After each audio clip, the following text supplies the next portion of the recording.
Salut à tous, Jérôme pour WeAreFPV. Dans la précédente vidéo, on a eu une approche du tuning très orientée vers la pratique, en utilisant uniquement les sliders pour tuner notre drone.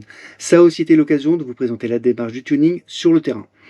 La vidéo d'aujourd'hui sera plus poussée, avec une première partie théorique où on expliquera le fonctionnement d'un contrôleur de vol et des PID, puis une seconde partie où l'on mettra notre tune au slider à l'épreuve de la black box. On verra ce qu'il vaut et surtout, on essaiera de l'améliorer.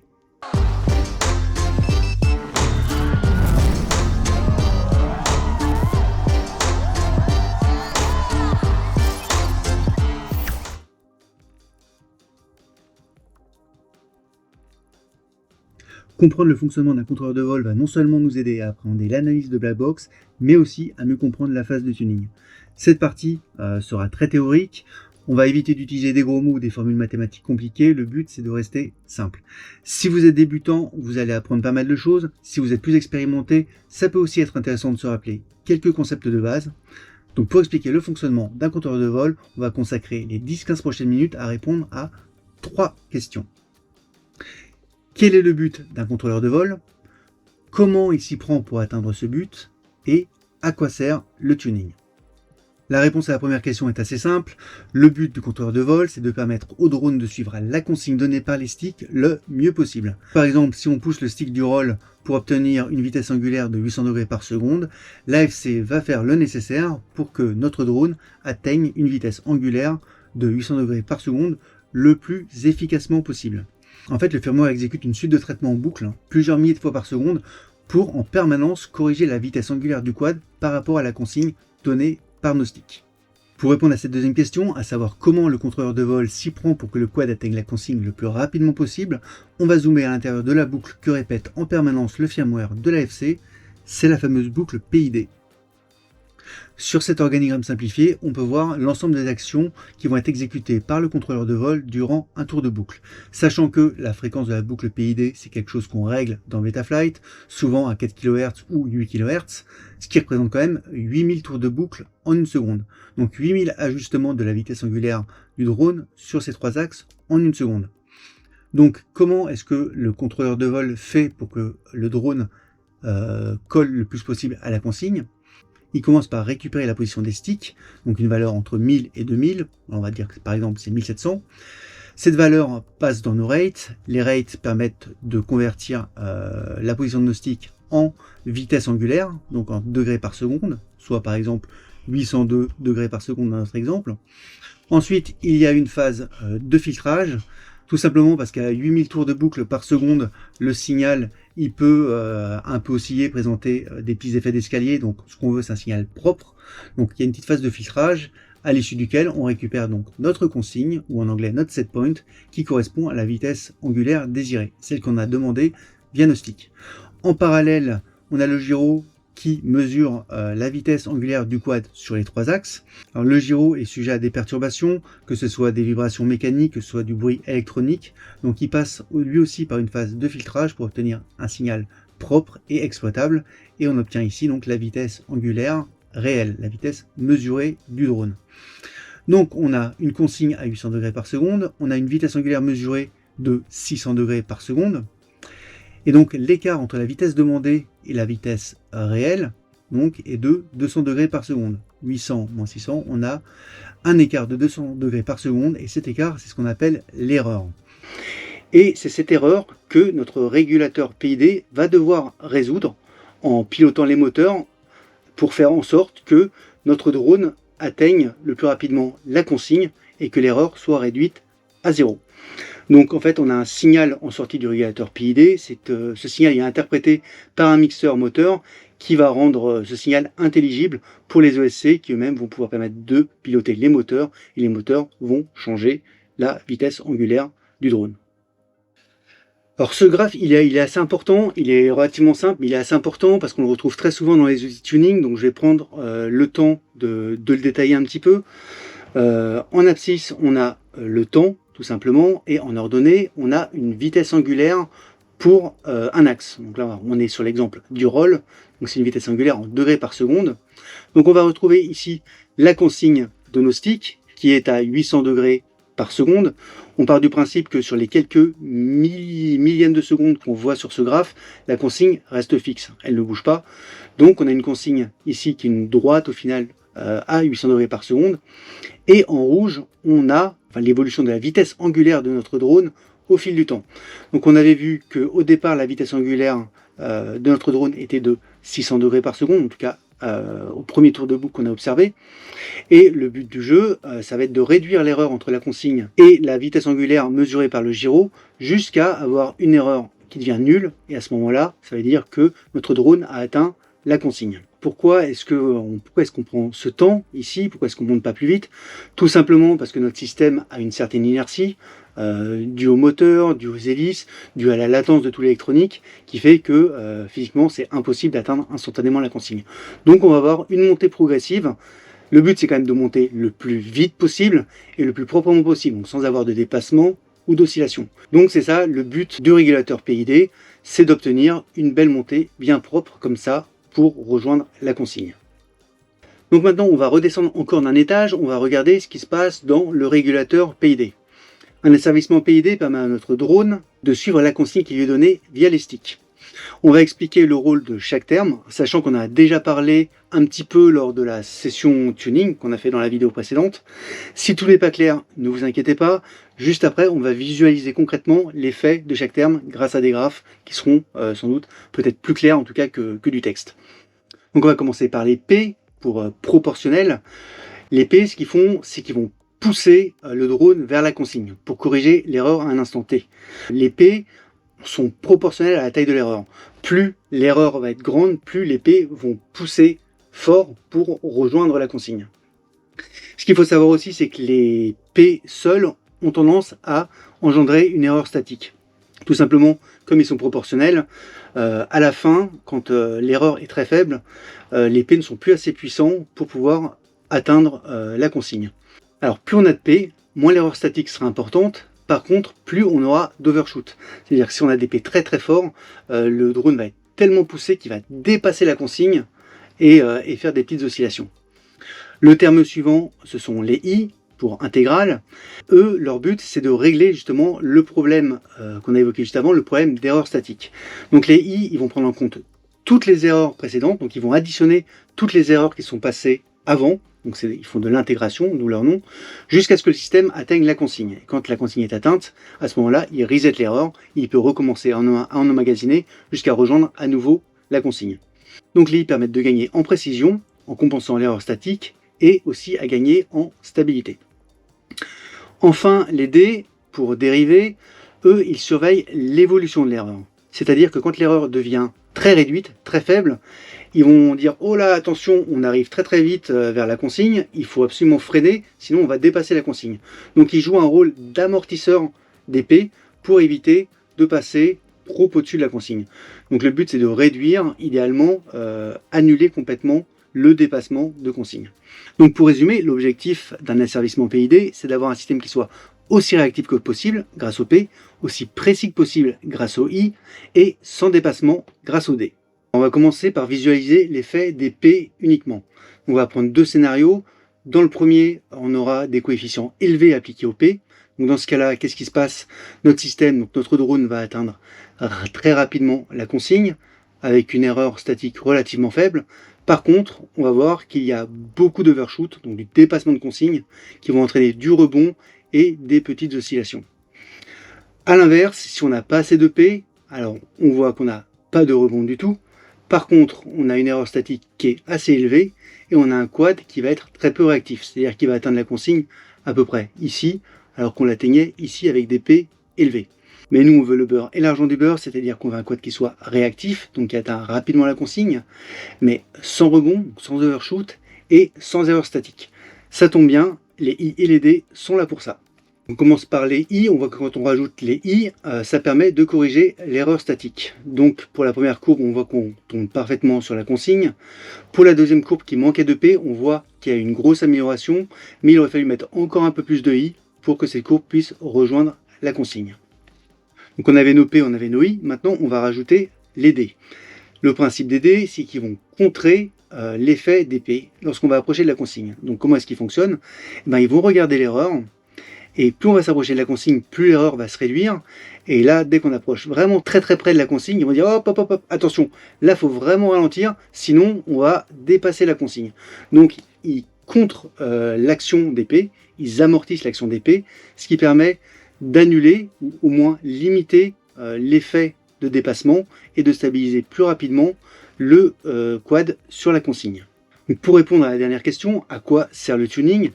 Eh bien, tout simplement à trouver l'équilibre entre les trois termes P, I et D afin d'atteindre précisément la consigne, le plus rapidement possible et sans rebond.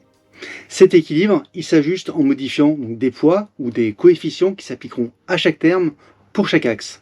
Ces poids, ce sont les fameux PID qu'on règle dans Betaflight, soit manuellement, soit via les sliders. Un dernier mot avant de passer à la suite, s'il vous reste encore un doute sur le fonctionnement des PID, je vous recommande très vivement ces deux vidéos, les liens sont dans la description.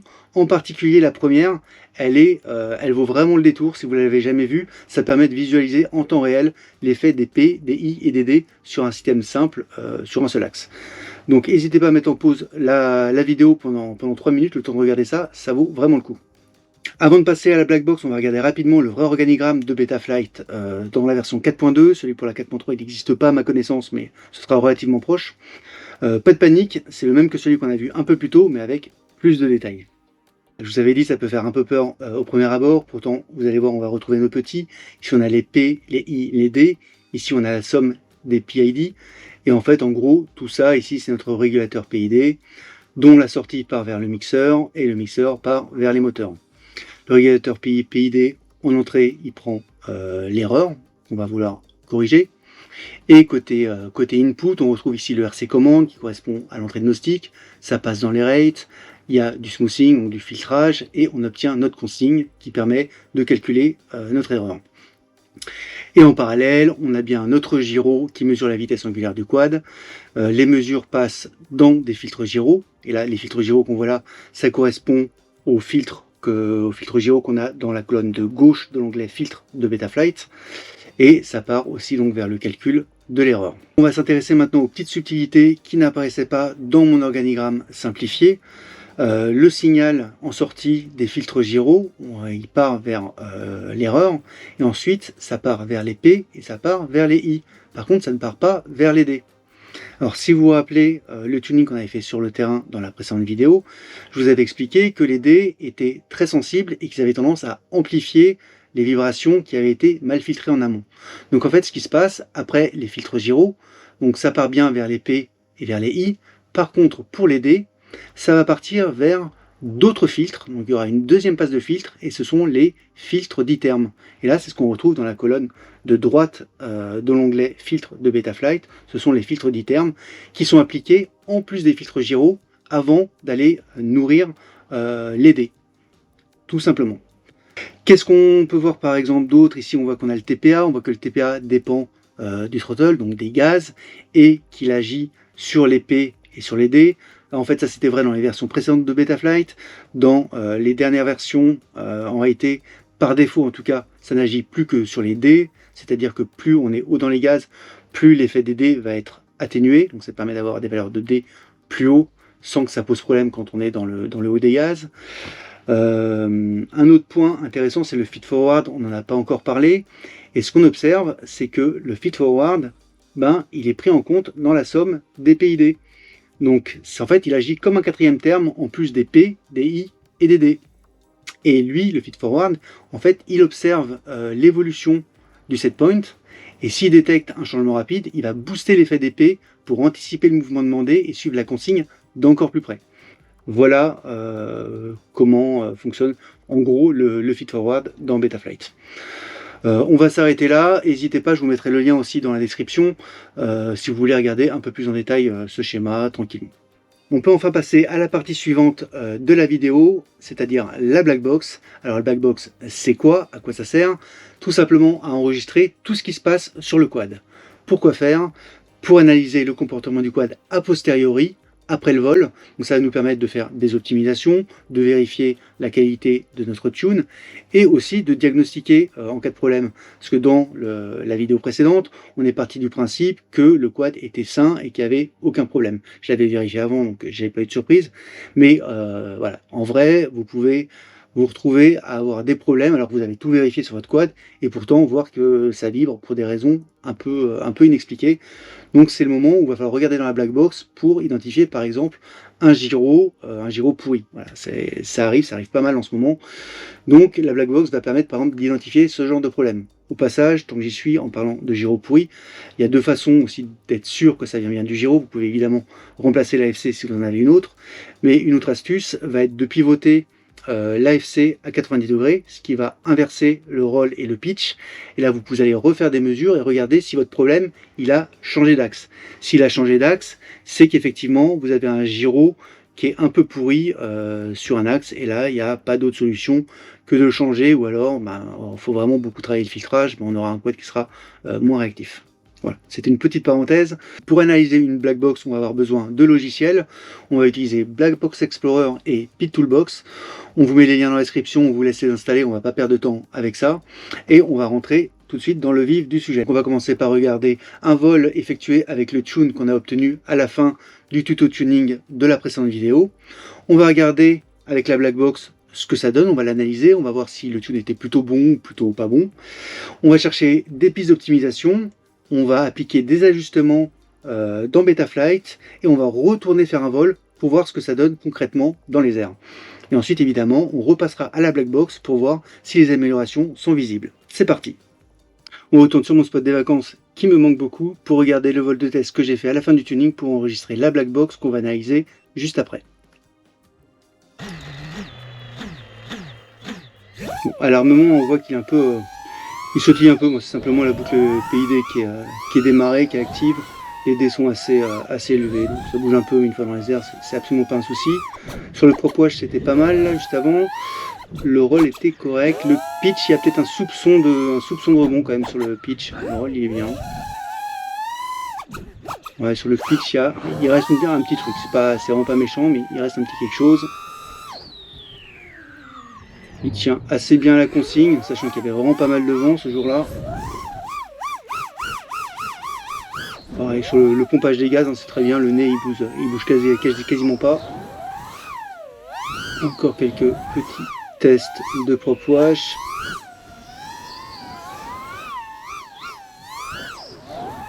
Ouais, donc le prop wash il est définitivement très bien géré.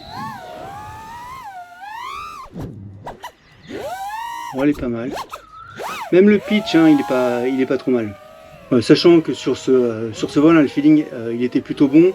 Et en regardant la vidéo, le tune me paraît plus que correct. Donc on va vérifier tout ça à la black box. On lance Black Box Explorer et on ouvre le fichier black box du vol qu'on vient de voir. Donc c'était le vol avec la Tuning X Slider.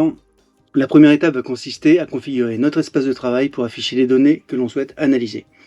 Donc moi ce que j'ai fait, et c'est vraiment tout ce dont on aura besoin, en tout cas pour aujourd'hui, je crée 3 groupes, un groupe pour chaque axe, le roll, le pitch et le yaw, sachant que dans chaque groupe, je vais mettre le signal gyro non filtré, donc c'est le gyro scaled, le signal gyro filtré, c'est le gyro tout court, et on affichera le set point. Et ça on le fera pour chaque axe. Donc vous avez le choix, soit vous le faites manuellement. Ici on appuie sur Graph Setup et ben vous ajoutez des graphes et vous sélectionnez vos champs à afficher et vous enregistrez. Sinon on vous mettra à disposition dans la description de la vidéo ou dans l'article une sauvegarde de mon espace de travail. Donc vous aurez juste à cliquer sur Open Log, charger le workspace, hop c'est chargé, et sélectionner le premier item là, Overview. On va commencer par s'intéresser aux vibrations et au filtrage. C'est la raison principale qui me pousse à utiliser la black box de temps en temps, parce qu'au-delà de ça, je l'utilise pas forcément tant que ça, mais vraiment pour l'aspect filtrage, c'est hyper pratique. Donc on commence par le signal gyro non filtré. On va regarder à quoi il ressemble pour avoir une idée du bruit initial, et ensuite on regardera le signal filtré pour voir si nos filtres font correctement leur travail. Donc pour ça, Black Box Explorer met à notre disposition un analyseur de fréquence qui va nous permettre de regarder en détail la répartition des vibrations. Donc deux façons pour afficher ça, soit on clique sur le petit bouton ici, soit on clique directement sur la donnée qu'on veut analyser. Donc là moi je vais faire ça, je vais cliquer sur Gyroscaled pour analyser le signal gyro non filtré. Et voilà, on a l'analyseur qui s'affiche. Là c'est petit, on va le mettre en grand pour voir un petit peu mieux. Et bon, alors on se trouve là dans un cas, mon quad c'est presque un mauvais exemple parce qu'il est, il est très très sain. Normalement on a quand même, enfin souvent on retrouve plus de bruit hein, aux alentours des 230-240 Hz. Ça peut varier selon les frames. Même des fois on a encore un peu de bruit derrière. C'est normal, pas de panique, faut pas forcément attendre exactement ça sur toutes les configs. On voit qu'au début, on a beaucoup de bruit, entre guillemets, on va dire entre 0 et 70 Hz, plus ou moins, ou 0 et 50 Hz. Ça, c'est tout simplement les mouvements du quad, hein, donc c'est tout à fait normal de les avoir, et que ça monte trop, c'est presque bon signe. Par contre, si vous avez du bruit dans des basses fréquences, on va dire entre 70 ou 100 et 200 Hz, là c'est un peu plus chiant parce que c'est un peu plus délicat à filtrer. Sachant que c'est plus facile de filtrer des fréquences hautes et ça coûte moins cher en temps CPU. Donc c'est bien d'avoir cette zone-là qui est clean. Le signal gyro non filtré, il est déjà très très propre. Donc on s'attend à avoir un signal encore plus propre après filtrage. Et voilà, donc c'est confirmé. C'est super clean. On va passer en revue rapidement, pareil, le gyro du pitch non filtré. Là on voit qu'on a un petit peu plus de bruit. Ça reste rien du tout, hein. C'est vraiment pas méchant. C'est toujours placé assez loin. C'est nickel. Après filtrage, ça donne quoi? C'est très bien, il n'y a aucun souci, ça c'est vraiment propre. On jette un petit coup d'œil au yo non filtré, ça va. Si on regarde après filtrage, ça va aussi. Donc niveau filtrage, on constate que le quad va très bien, même avant le filtrage d'ailleurs. Et ça veut dire qu'on va pouvoir pousser notre filtrage encore plus haut. C'est-à-dire qu'on a encore de la marge, et là on en a même vraiment beaucoup. On va passer sous Betaflight et on va alléger notre filtrage. Donc je me connecte à ma FC, on va dans les réglages de PID et on va sur le réglage du filtrage. Donc là on retrouve les réglages qu'on avait, donc avec les deux sliders à 1.6. Donc maintenant on va y aller de manière beaucoup plus bourrin. Alors en vrai, hein, je fais étape par étape, je vous montre juste là où je suis arrivé au final. Faites pas tout d'un coup, toujours tester à chaque modif. Je désactive le filtre sur le yo, lui il saute. Je désactive aussi le filtre gyro passe-bas. Donc là, on va gagner quand même pas mal. Et alors, je pourrais, je pense, enfin j'en suis même sûr, je pourrais très bien désactiver le gyro low pass filter 2. Mais je vais le garder parce que alors non seulement c'est juste un petit PT1, et en plus il démarre super haut. Il démarre à partir de 800 Hz. Donc ça veut dire qu'il va coûter très peu en temps CPU. Pour rappel, hein, tous nos filtres, ils ont une fréquence de coupure ou de cut-off en anglais. En fait, ça correspond à leur point de démarrage. C'est la fréquence à partir de laquelle ils vont commencer à travailler pour nettoyer toutes les fréquences au-dessus. D'ailleurs, en fait, c'est ce qui se passe hein, quand on pousse nos sliders vers la droite. Ce que ça fait, en bonne partie, ça fait remonter les valeurs de cut-off. Donc voilà, on s'arrête là, on a coupé le filtre passe-bas sur le yo, on a coupé le premier filtre gyro, et voilà, déjà ça fait un sacré allègement. Toujours, tant qu'on est sur cet écran, je voudrais vraiment insister sur le fait que c'est important de réduire le filtrage autant que possible, parce que ça va vraiment améliorer le feeling qu'on a avec le quad. Pour vous donner un exemple, il n'y a pas très longtemps, on a tuné l'évoque de ZapFPV, et ce quad, il avait un BMI 270, donc on avait commencé par mettre le preset gyro qui est associé à ce gyro. Ce preset, il rajoutait un filtre PT2 sur le gyro, qui, si je dis pas de bêtises, démarre à partir de 135 Hz. Donc les filtres PT2, un filtre PT2 c'est deux filtres PT1 en fait, donc c'est un filtre qui est très lourd, et en plus il commençait sur une fréquence très très basse. En vol, c'était horrible le comportement, il y avait beaucoup de latence, ça gérait très très mal le prop wash. Donc voilà, il faut vraiment faire attention aux filtres qu'on utilise, parce que voilà, très très vite, ça peut impacter le comportement de la machine en vol. Donc ensuite, on a gardé la fréquence de cutoff, par contre on est passé sur un filtre PT1, et c'était déjà beaucoup mieux, mais c'est seulement en supprimant complètement ce filtre qu'on est arrivé à avoir un comportement satisfaisant. Donc en règle générale, voilà, vaut mieux éviter les filtres lourds comme le PT2 ou le Biquad. Il y a une petite exception à ça. Je sais qu'il y a certains pilotes, comme Fessard d'ailleurs sur le Discord, qui aiment bien, au lieu d'utiliser deux PT1 sur le 10 termes, ils n'utilisent qu'un seul PT2. Donc ça marche, vu qu'on remplace deux PT1 par un PT2, on s'y retrouve, mais c'est plutôt le cas exceptionnel où on peut utiliser un PT2, à moins évidemment d'avoir un quad super noisy et que ce soit le seul moyen de se débarrasser du bruit.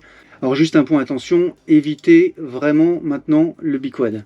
Avant, à la place du PT2, justement, on avait tendance des fois à mettre un seul biquad sur les 10 termes. Dans la version 4.3 de Betaflight, justement, le biquad a été remplacé par du PT2 par les équipes de Betaflight parce que le biquad était ultra consommateur et en plus il engendrait apparemment un peu d'overshoot. Donc à éviter, privilégiez toujours le PT2 si vous décidez de mettre un seul filtre sur le 10 termes. Donc on va pouvoir sauvegarder nos modifs, se déconnecter et repasser sur la Blackbox. On revient sur Blackbox Explorer et on va regarder une autre option très intéressante, c'est qui nous permet d'observer, de visualiser la répartition des fréquences en fonction des gaz. Donc là où ici, c'est petit la liste déroulante, mais on a une deuxième option qui est fréquence vs throttle, donc la fréquence par rapport au gaz. Alors bon, là encore une fois c'est assez clean, donc c'est pas le meilleur exemple. Je vais un peu tricher, je vais renforcer le schéma pour qu'on voit un peu plus ressortir le bruit. Voilà. Sur certaines configs, ça peut donner plus quelque chose comme ça. Et là, ce qu'on observe, on observe une... toujours pareil, hein, le bruit au début, c'est les mouvements du quad. Par contre, on observe une diagonale ici. Et cette diagonale, en fait, ça correspond aux vibrations engendrées par nos moteurs sur toute la plage des gaz. Et plus précisément, c'est la première harmonique du bruit des moteurs. Sachant que cette première harmonique, elle peut avoir de l'écho et se répéter normalement 3 fois. Donc là, on a la première harmonique là, on en voit une deuxième un peu ici, et là il y en a une troisième qui est complètement invisible. Donc en regardant ce schéma, en tout cas en regardant le roll, on peut regarder le pitch d'ailleurs aussi, ça devrait être à peu près pareil, voilà, c'est sensiblement pareil. On peut en conclure que on a besoin de filtrer que 2 harmoniques. Par défaut, le filtre RPM il filtre 3 harmoniques, donc là aussi on peut gratter un petit peu et on va le passer sur 2 harmoniques. Ça va alléger encore une fois notre filtrage. Donc on repasse sur Betaflight, on se reconnecte, on retourne dans le filtrage et on regarde le filtre RPM. Et donc là on voit qu'il travaillait sur 3 harmoniques, on va le passer à 2 et voilà, ce sera encore ça de gagné. Et là on en a terminé avec les optimisations de notre filtrage. En fait, Blackbox Explorer, il faut le voir quasiment comme un lecteur vidéo. Quand on clique play, ça lance la lecture. C'est comme un retain not vol, mais d'un point de vue donné. Alors qu'est-ce qu'on peut observer? On voit qu'on a une représentation de notre quad ici, donc ça montre les mouvements en temps réel du drone. On a un affichage de nos sticks pour voir comment ils évoluent. Et à droite, on a nos données qui se mettent à jour autant en temps réel, tout au fil du déroulement de la Blackbox. En bas, on a une barre qui va nous permettre, je vais mettre sur pause, on a une barre qui nous permet de naviguer au sein de toute la Blackbox. Et on visualise d'ailleurs les gaz sur l'ensemble de la Blackbox. Ça peut aider à se repérer un peu plus facilement. En termes d'axe, ici, bon, évidemment, sur les abscisses, c'est le temps, on a bien vu, c'est le temps qui déroule. Et en réalité, sur les ordonnées, c'est exactement ce qu'on a vu dans les graphes sur la partie théorie. Et c'est ce qui est affiché ici, c'est simplement des valeurs de vitesse angulaire. Donc là, on voit que sur le gyro, on est à 53 degrés par seconde, et que sur le setpoint, on avait demandé 53 degrés par seconde. Voilà. Pour mieux visualiser les données, on va se positionner sur un seul groupe. Donc on va étudier un seul axe, et on va commencer par le roll, donc il suffit de cliquer dessus. Et là maintenant, on n'a plus que les 3 courbes du roll qui s'affichent. Donc là, nous, on va commencer par chercher de l'activité sur le roll. Au début du vol, on avait fait quelques rolls, donc normalement, on devrait les retrouver assez rapidement. Voilà, là, on a deux rolls. On va essayer de les afficher dans la même fenêtre. Voilà. Première chose qu'on peut observer, c'est que notre setpoint, il présente un très léger effet d'escalier. C'est pas méchant, d'ailleurs on le voit même pas sur la caméra, mais malgré tout il existe. D'ailleurs si on fait bien attention, le gyro non filtré, on voit qu'il l'affiche un petit peu. Donc mine de rien, ce petit effet d'escalier, il est retransmis au stick. Encore une fois, c'est pas grave vu qu'on l'a pas remarqué en vol, mais c'est quelque chose qu'on pourrait améliorer. Donc je vous avais dit dans la précédente vidéo de mettre le RC Smoothing Auto Factor à 30. En fait on va le pousser un peu plus et on va le mettre à 45. Donc on passe sur Betaflight, on se reconnecte à l'AFC, on va dans le récepteur et le RC Smoothing Auto Factor, c'est le facteur automatique ici, il est à 30, on le passe à 45. On revient à notre black box. Qu'est-ce qu'on voit d'autre? En termes de latence, on voit que notre signal gyro, il n'est pas trop à la traîne, hein. Il colle quand même assez bien à la consigne, hein. Là, c'est le signal gyro en vert, une fois filtré, et là, c'est le set point.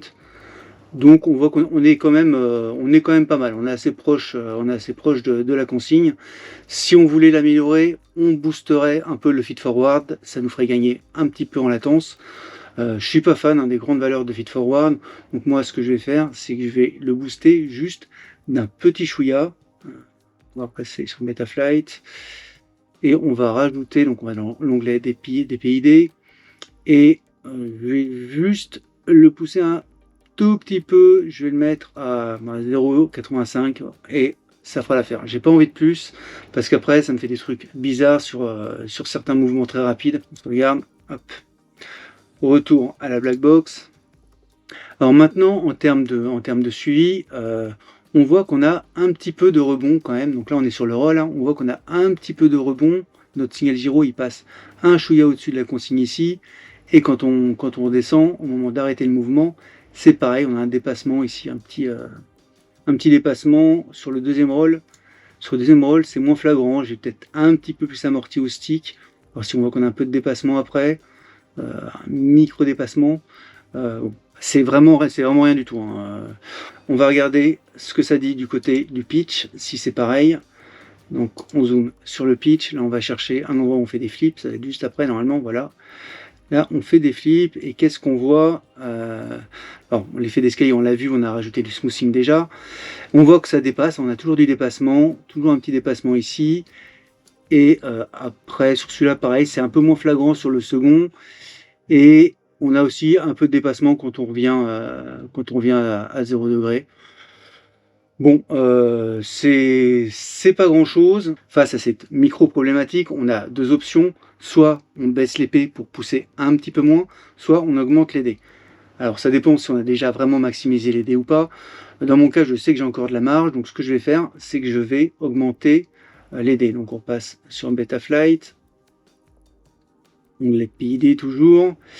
Et je vais augmenter un peu les dés de manière globale. Je vais les passer à 1,7. Encore une fois, toutes les modifs que je fais là sur le terrain, j'ai testé une par une. J'ai pas tout testé d'un coup.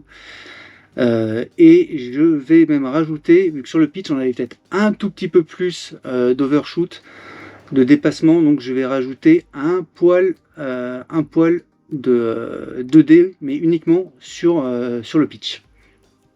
On sauvegarde. Et on revient à notre black box. Pour terminer cette partie, on va jeter un petit coup d'œil au yo. Et le yo, le yo c'est assez...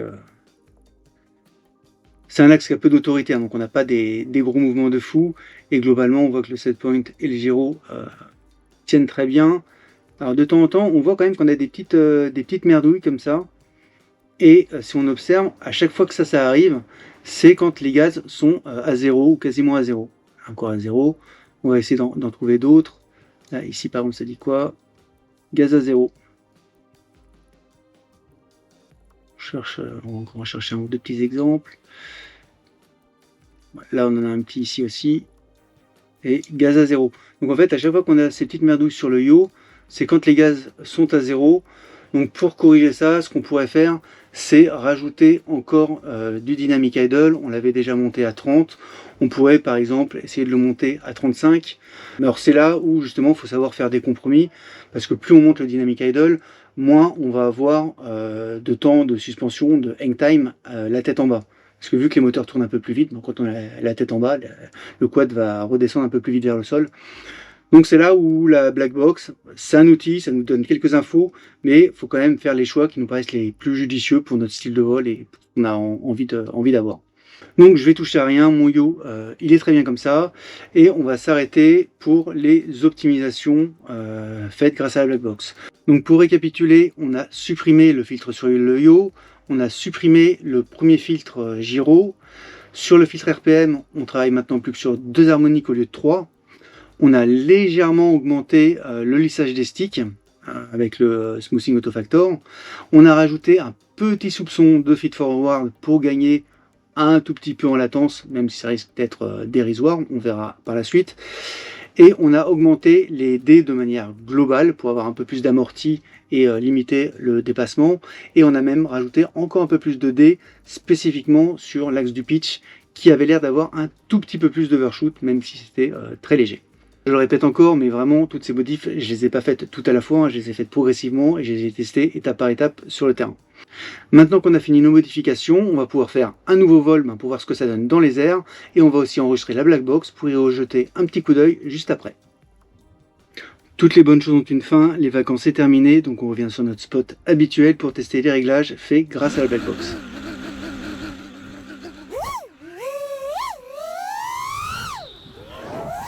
Sur le propos H, on est toujours bien, il n'y avait pas de raison que ça change. Sur le roll, on est mieux. Et sur le pitch c'est pareil, c'est là où il y avait un petit rebond qui était encore visible. Là maintenant, on ne voit vraiment quasiment plus rien. Donc c'est cool.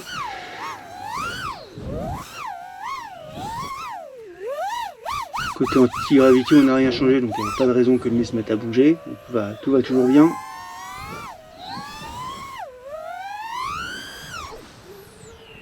Et pour la dérive, le quad est bien loqué. En tout cas, visuellement, ça a l'air très bien. Et au stick, j'ai trouvé ça aussi un petit peu mieux. J'ai quand même senti une légère amélioration, quelque chose d'un peu plus direct. Pour finir, on va voir si les modifications qu'on a faites ont un effet visible sur la black box. Retour sur Black Box Explorer, on va ouvrir la black box du vol qu'on vient de voir. Donc, tune. Et on va faire un petit tour, on va commencer par regarder côté filtrage ce que ça donne. Donc là on voit de toute façon c'est toujours aussi clean. Après filtrage c'est toujours très bien. On voit presque des micro trucs apparaître ici mais c'est rien du tout. Sur le pitch, ça nous dit quoi? Sur le pitch ça nous dit à peu près pareil, il n'y a pas grand chose et c'est toujours suffisamment bien filtré. Donc on est toujours bon, il n'y a pas de raison de remettre du filtrage par exemple. On va maintenant jeter un coup d'œil aux signaux. Donc, on va regarder d'abord le roll. On va chercher un moment où on fait des petits rolls.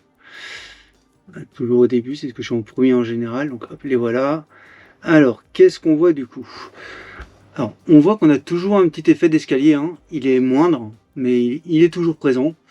Donc on pourrait rajouter encore du RC Smoothing. Et encore une fois, comme je l'avais dit tout à l'heure avec le feed forward, faut garder en tête que le but c'est d'avoir un quad qu'on sente bien au bout des sticks. La rajouter du RC Smoothing, ça rajouterait de la latence pour quelque chose qui est complètement invisible, même sur la caméra HD. Donc je vais pas aller plus loin, c'est déjà un petit peu plus lissé, c'est un peu mieux, on va pas faire plus.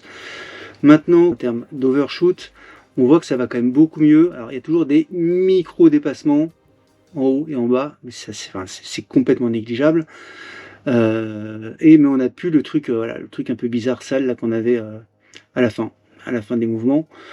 Donc de ce côté-là, sur le roll, on a l'air d'être plutôt pas mal. Côté latence, je ne saurais pas dire. J'ai l'impression que le gyro traque un peu mieux le set point. C'est peut-être un peu moins écarté. Bon, c'est pas sûr, mais on regardera après, en plus en détail. On jette un coup d'œil au pitch. On cherche donc un exemple de flip. Ils sont dégueulasses, ceux-là, j'ai dû faire mon cochonou. Est-ce que j'en ai d'autres? Voilà. Des beaux flips bien marqués. Et alors, c'est un peu pareil. Donc ouais, c'est bien ce qu'on a vu dans le vol d'avant. Il reste un micro chouïa, il reste un micro truc sur le pitch. Donc on pourrait peut-être, ce coup-ci, peut-être pas remonter les dés, mais peut-être baisser un tout petit peu l'épée, juste sur le pitch. Mais c'est bon, c'est très bien. On a plus les dépassements francs qu'on avait dans la black box précédente. Donc ça m'a l'air pas mal tout ça. On va s'arrêter là avec Black Box Explorer et on va lancer PitToolbox, le second outil dont je vous ai parlé tout à l'heure. PitToolbox, c'est un autre outil d'analyse de black box qui permet de faire des millions de choses dont je n'ai pas la moindre idée. Alors pour être honnête, moi je l'utilise pas très souvent, mais il propose quand même un outil qui est assez intéressant, c'est le Step Response Tool. Contrairement à Black Box Explorer, dans lequel on observait juste un flip ou un roll pour voir comment le gyro collait au set point, PitToolbox va agréger les données de tout le vol pour générer une courbe représentative. Du coup, plus on a de données, plus cette courbe sera lisse. Mes black box, celles qu'on a vues juste avant, elles sont relativement courtes, donc elles contiennent vraiment le minimum syndical pour visualiser ces courbes. On verra ensuite ce que ça donne sur un vol plus long. On va sélectionner les fichiers de black box qui nous intéressent. Donc on va prendre celui du tune au slider, celui du tune après black box, après analyse, et un vol à moi qui est beaucoup plus long, un vol freestyle classique. Donc là, il charge la black box, ça prend quelques secondes. Voilà, c'est chargé, donc on va pas aller trop fouiller dans le logiciel, je ne saurais vraiment pas vous en dire beaucoup plus de toute façon. On va juste s'intéresser au Step Response Tool, donc on clique dessus, ça nous démarre une nouvelle fenêtre, on va se la mettre en plein écran, et là on retrouve les 3 black box qu'on a importés, et on va faire run d'abord juste sur la première black box, celle du tune avec les sliders. Et on va retrouver les fameux schémas qu'on a vus là, même dans la partie théorique, qui représentent la réaction de notre quad. Donc ça, c'est la black box faite au slider. Ces schémas, il ne faut pas oublier que ce sont des agrégations de toutes les données du vol, si on a le nombre d'échantillons trouvés. Donc là, on voit que sur le roll et sur le pitch, on a effectivement de l'overshoot, du dépassement. Le rebond n'était pas hyper franc parce qu'on voit qu'il ne redescend pas direct vers la consigne. Il est quand même assez lissé, assez amorti par les dés. Et il rejoint la consigne lentement. Donc c'était pas un rebond ultra visible, effectivement. On est bien sur la consigne. Côté yaw, j'ai toujours une petite erreur statique qui demeure. J'ai essayé de monter les i uniquement sur le yaw, ça change rien. Peut-être qu'il faudrait que je monte le dynamic idle, mais de toute façon ça je veux pas et ça me dérange pas. Donc voilà, on va pas chercher plus loin. On va ensuite rajouter la courbe. Donc là, le rouge foncé, c'est la courbe avec les sliders. On rajoute la courbe après nos ajustements. Et on va voir si on voit des différences. Donc là, la courbe vive, en rouge vif, c'est la courbe après les ajustements. Et déjà, on voit qu'on a, alors sur le roll, on n'a plus d'overshoot, on arrive parfaitement à la consigne. On est peut-être un petit peu en dessous de la consigne en termes d'erreur statique. Bon, rien de méchant. Et sur le pitch, voilà, c'est bien ce qui m'avait semblé. On a toujours un tout petit peu d'overshoot. On en a moins. On vient plus vite vers la consigne, mais on a encore un tout petit peu d'overshoot, donc on pourrait éventuellement baisser peut-être un chouïa l'épée sur le pitch. Et autre point intéressant à marquer, c'est qu'on voit qu'on a un quad qui est un peu plus réactif. On voit qu'il atteint la consigne, la nouvelle courbe rouge vive, elle atteint la consigne un peu plus vite que l'ancienne courbe. Voilà. Donc ça nous donne un quad un peu plus réactif, c'est peut-être ça le ressenti que j'ai eu quand je disais que je le trouvais un peu plus sympa au bout des sticks. Alors, est-ce que c'est dû au fait d'avoir ajouté un petit feed forward? Est-ce que c'est dû au fait d'avoir réduit les filtres? Donc on gagne un peu en réactivité. Je ne sais pas, c'est peut-être un mix des deux. En tout cas, l'amélioration, même si elle est mineure, on peut quand même l'observer. Et sur le yaw, on constate exactement la même chose. J'ai failli oublier, j'avais dit que je vous montrerais un vol avec un peu plus de data, un vol un peu plus long. Donc là, on avait autour de 120 échantillons par axe. Je vais faire le ménage et je vais ouvrir donc, cette nouvelle black box. Cette black box, c'est un vol freestyle de 3 minutes, assez agressif. Et donc là, on voit, on a beaucoup plus d'échantillons, on est plutôt autour de 200 par axe maintenant. Juste pour info, le tune de ce vol, c'est un tune que j'avais fait complètement au feeling, à part, toujours pareil, pour régler les filtres, je jette toujours un petit coup d'œil à la black box. Mais sinon, c'était fait au feeling et j'étais arrivé sur à peu près sur le même tune que celui qu'on a aujourd'hui, à part que j'avais un peu moins de i que ce qu'on a vu sur le tune d'aujourd'hui. Donc on voit que les courbes, effectivement, il y a plus de data, donc il y a plus de points, donc elles sont un peu plus lisses. Et à part ça, niveau comportement, le quad il est très propre, hein, il suit pas mal la consigne. Il y a très peu d'overshoot, on en a un petit peu sur le pitch, donc effectivement je redescendrai peut-être un poil l'épée pour avoir quelque chose de nickel. Mais ça de toute façon c'est quasiment invisible. Donc voilà, on s'arrête là, on est content de notre tune et on va débrief un peu tout ça. Pour faire un bilan de tout ce qu'on a vu et de tout ce qu'on s'est dit, en stock avec un quad sain, Betaflight 4.3 vole déjà pas mal du tout. Ensuite, notre tune fait au feeling sur le terrain et son black box, il était au final très bien. Malgré tout, la black box nous a quand même permis d'aller un peu plus loin et de l'améliorer encore un peu. Alors, c'est pas révolutionnaire, mais malgré tout, on va pas se mentir, ça se sent légèrement au stick. Je pense pas que ça se voit à la caméra HD, ou vraiment sur les mouvements qu'on fait pendant le tuning, mais sinon sur un vol freestyle, je pense pas que ça se voit. Donc notre tune fait sur le terrain tenait quand même déjà bien la route. Alors bon, vous allez rigoler, mais maintenant qu'on s'est bien pris la tête avec tout ça, j'ai quand même un conseil important c'est ne vous trépanez pas avec la black box. Alors ça reste un outil qui est super pratique pour faire du diagnostic de problèmes par exemple. C'est super aussi pour réduire le filtrage, pour voir jusqu'où on peut aller. Par contre, ça sert à rien, je pense, de faire la course à la courbe parfaite. Et je pense même que ça peut être contre-productif. Si j'avais voulu une black box un peu plus belle, on l'a vu plusieurs fois pendant l'analyse d'ailleurs, j'aurais pu par exemple augmenter le feed-forward, mais ça induit des comportements que je n'aime pas forcément quand les valeurs sont trop élevées. J'aurais pu encore monter le dynamic idle, mais là je perdrais en hang time la tête en bas. J'aurais pu baisser un petit peu les PID, j'aurais eu un quad un peu moins réactif, et j'aurais pu aussi rajouter du RC smoothing, et là encore, ça aurait rajouté de la latence. Donc vous prenez pas trop la tête, si au feeling et dans la caméra HD le résultat vous convient déjà, ben allez voler, tout simplement. Cette vidéo était très dense, j'espère ne pas vous avoir perdu en cours de route. Si vous avez tenu le coup, normalement vous devrez avoir une meilleure compréhension du fonctionnement de votre quad et ça devrait vous aider à le régler, à identifier les problèmes et à comprendre la black box.